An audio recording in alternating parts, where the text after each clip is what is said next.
Philippians, not chapter 4 though. Philippians chapter 3.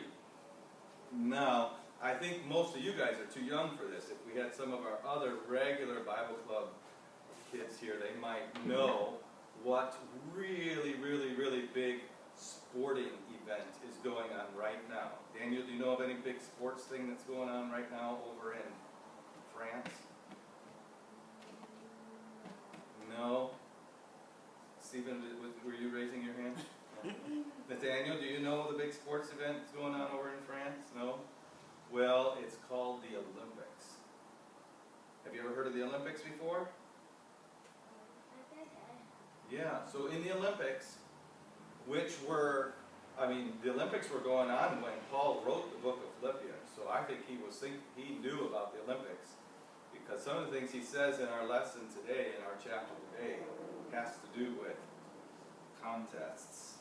And in the Olympics, countries from all over the world, the Olympics now try to get somebody from all the countries, and even some places that aren't countries, and have them come, and they send their very best athletes, their very best men and women, to compete against each other to see which country has the fastest man, or the fastest team, or the best basketball team, or the most accurate shooter, or the strongest person, or the best wrestler. And so those athletes, they all go there and they compete to see who is the winner. Have you guys ever been in a race yourself? Like you against 3 or 4 or 5 or 10 other people? Have you been in a race before, Daniel? Like raced your friends to the end of the street, or raced across the playground or something like that? So if you're, when you're in a race, if you're trying really hard, sometimes you almost get out of breath, right? And maybe your stomach or your lungs start burning, or your legs start hurting, and you feel like you might quit, right? But if you don't quit, and you're in front of everybody else, you're the winner, right? So if you've worked really hard and you get to be the winner, when you're standing up there and they're giving you the prize for winning, do you think the people that stand up there and get the prize for winning, you think they're sad? They're not sad.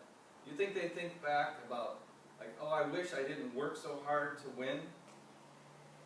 No, they're happy because they made it to the end of the race and they won the prize. Well, let me tell you, some people, to win the prize, in fact, if you're going to the Olympics, to a big set of games, you have to work for a long time. You have to sacrifice some things. Now, when we say sacrifice, we mean give up. If the coach says, okay, if you're going to win, you have to get up early in the morning and you need to run this course. Now, what would you rather do? Would you rather get up early in the morning before you normally get up, or would you rather sleep? I know what I would rather do. Nathaniel, what do you think we would rather do? We'd rather sleep, wouldn't we?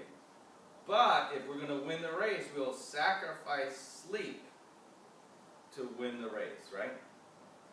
What about the coach says, okay, if you're going to be a good wrestler, you're going to have to lose some weight. And you're going to have to cut out some food. You can't eat Big Macs every day of the week. In fact, I don't want you eating any Big Macs, only healthy food. I like Big Macs. So, I have to make a choice, don't I? I can sacrifice Big Macs to try to be a winner, or I can say I'm not going to make that sacrifice, right? You understand that? Yeah? So there's a lot of different things. An athlete, a competitor, makes lots and lots of sacrifices so that he can reach his goal. But if he makes his goal, is he sad? Does he have sorrow? Is he sad, or is he joyful? If he makes it to the end, if he makes his goal, does he have joy or sadness? Daniel? He makes it there and he finishes. Does he say, oh, bad, or yay? Yeah, he rejoices. So that Paul told the Philippian, we just had a man in our church who goes to the Philippines. He told the Philippian people about some things that he sacrificed so that he could reach the goal. And that was it's an example for all of us. So the first thing Paul talked about is how he used to be a very important Jewish scholar. Look at this man. He has special things tied around his hand. In this little box is a portion of the scripture that made him feel very, very important. People knew that he was trying to obey the Bible. He has a special prayer cloth on with fringes on it. He's got one of these things tied around his wrist and one about his head. Right there in that box is another piece of paper with words from scripture on it. He's holding scriptures. He looks super important. People think he's very important. Young people like you guys see him and think, he is a good man. But in order to come to Jesus, he couldn't depend on any of that, could he? In order to be saved, you can't trust in any of that in order to be saved. And the Apostle Paul said, I had all those things, but I gave them up so that I could follow Jesus. So what did he do? He sacrificed those things to be able to follow Jesus. Now, does this man here look like he's very important? Not really. Does he have a fancy prayer thing on? No. Does he have things wrapped around his head and on his hand and all? Does he have fancy clothes on? No, he doesn't look very important at all. But you know, this person is the same person as that. This is Paul. He sacrificed all of those things so that he could follow Jesus. He had to give up depending on all of that to be able to follow Jesus. And sometimes, well, every one of us has to do the same thing. We don't do the same things as Paul did when he was a young man, but we grow up thinking that we're important. We grow up thinking that we have this, and we have this, and we have this, and as long as we keep doing this and this, we don't need Jesus. But that's not true. We have to give up all those things. We have to turn our back on all those things. All those things are over here, and we have to turn our back on those things, and we have to say, I want to follow Jesus. We have to give that up. And it's the same idea as a sacrifice. Giving those things up to follow Jesus. But if you chase after those things and follow those things, you will never have real, lasting happiness or joy. But you turn your back on all those things and you follow Jesus, Jesus gives us joy and happiness. Now, when Paul lived like this, he had lots of accomplishments. Besides this, he had accomplished lots of things. And he was a young man. He was most likely very rich, had a lot of money, and but then God said, I want you to go and preach the gospel to people. And he gave up all those things. And the Philippians, as they were listening to Paul talk about the things that he gave up, they might have thought, wow, that was a great sacrifice. But Paul, the next thing he said was, but all those things, I think of them as trash, as rubbish. All those things that people thought made me important, I think of now as rubbish. Because now, if I hung on to those things, I wouldn't be able to stand before God. But now, I can stand before God, and He sees me through the work of Christ on the cross, and none of that stuff is of any importance to me. Even my accomplishments, the money I had, all of that, none of it is very important for me because I know Christ now. And so, he sacrificed all the good things that he had. He looked at them as nothing's too important to give up in order to win Christ. Now, we might think, well, Paul, he is there. He's made it all the way to the finish line. And he's arrived. Well, now he's in heaven. But these people might have thought, Paul, what else does he have to do? But Paul, he didn't say that. He said, I am still in the race. Now, when you're in the race, everybody lines up on the starting line, right? And there's a finish line, right? And when you start running, can you just stop after 3 steps? No. If you stop after 3 steps, you haven't made it to the finish line. And Paul tells us that, Paul teaches us here, that the finish line is being like Jesus. Being like Jesus. Are any of you like Jesus? Am I like Jesus? No. Jesus is perfect, isn't he? And so Paul teaches us that in this chapter that we just keep on going. We keep on going. We have to, if you were watching a race and somebody was running and then they just stopped, you would think, what's wrong with that person, right? But as long as they keep going, are they getting closer to the finish? Yes. So you can't just stop. You have to keep going, keep working at it. Does the working make you saved? Actually, it doesn't. You wouldn't be in the race if you weren't saved. Remember, Paul is standing. Paul is there. He's saved because God sees what Paul believed in, the work of Jesus Christ. But as he's running his race, he's never done until he gets to the end. And the end is when we get to be made into Jesus' likeness. To be like Jesus. Now, if I'm at the beginning line, and the finish line is being like Jesus, if I'm along the way, I should be more like Jesus here than I was back there, right? And what do I have to do to be more like Jesus? I have to give up things of this world. I have to give up things that I like that Jesus says, no, you can't do that. Right? You think Jesus wants us to do some things or wants us to stop doing things that we like to do? He does want us to stop doing things that we like to do. Or you think he wants us to do some things that we don't feel like doing?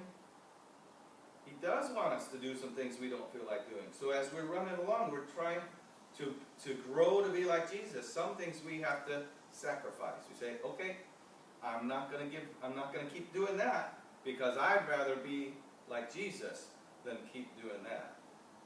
And so we make some sacrifices as we go through the race to be like Jesus. And so Paul said to them, you also, he was saying, you also should be pressing on. You should be pushing forward toward the prize of being like Jesus. And then after that he said, if you're doing that, you need to get along with one another. You remember last week we talked about how they weren't always getting along with one another? Yep. And he said, if you have to give up your own ways and think of others better. And you should follow me. And then he said, toward the end of this chapter, he said, you should remember that someday we're all going to be going to heaven. Now he was saying that to people who believed on Jesus. Everyone who's believed on Jesus will be in heaven and will stand there someday, and that should motivate us. That should give us joy. Now, some people think that everybody's going to go to heaven, but that's not true. Only those who've turned from their own way, turned from their sin, and believed on Jesus, and trusted in Jesus to forgive their sins, and are following Jesus, those are the ones who will go to heaven. They might die first, and then go to heaven, or Jesus could come back while they're still alive, and they could be caught up right through the air to be with Jesus. And that should motivate us and give us joy. That should motivate us in the race. Our race isn't a physical race. But let's just imagine that God wanted us to actually run a race. if we were running the race and we just stopped, and then Jesus came, we would be ashamed, wouldn't we? Because we weren't doing what he wanted us to do when he came. But if we're running our race, even if it's slower than somebody else, as we're pressing forward and we keep going, as long as we're going toward the goal that Jesus has for us, we can have joy because we're obeying Jesus, and when he comes, we will be obeying him as long as we keep on obeying him, right? So, you boys, let's say your mom or your dad left the house. Now, you're young enough, so this probably wouldn't happen, but in a few years, your mom or dad left the house and said, okay, I want you to be working on this. And you might start working on it, and then you say, well, I don't feel like working on that anymore. And when mom and dad comes home, you're not working on it. Would you be happy about that? No, because they wouldn't be happy about it. But if they left and said, be working on this, and you just started working on it, and you kept working on it, and you kept working on it, and when they came back, there you were, still working on it, then they would be happy, and what would that make you? That would make you happy too. And so as people who believe on Jesus, we want to be happy. We want to have joy, and the way to have joy is to be working on the things that Jesus has given us to do. And in order to work on those things, we have to give up other things. Nathaniel, do you have some toys at home that you could play with? Yep. Do you have, do you ever have jobs at home that you could do? So, when it's time to do the jobs, can you play with the toys? You have to give up the toys in order to do the work, right? You have to sacrifice the toys for a few minutes to do the work. And that's what our whole Christian life is like. Once we believed on Jesus, we sacrifice some things that he wants us to get rid of so that we can obey him and do the things he wants. So, this week, we have learned that to have joy, to have real Christian joy, we have to sacrifice some things, which means giving up things. But those in sports, winners, they always sacrifice something, but doesn't bother them to sacrifice that when they're standing up there and they've gotten the award for winning. And it will be the same for us. As we live for Jesus, we will give up certain things. We might give up certain kind of music. We might give up certain kind of food. We might give up our own pleasures. But in the end, when we stand before Jesus, it won't bother us to have given up those things. We will have joy because he'll be pleased with what we've done in our lives. And so we can have joy even through sacrifice.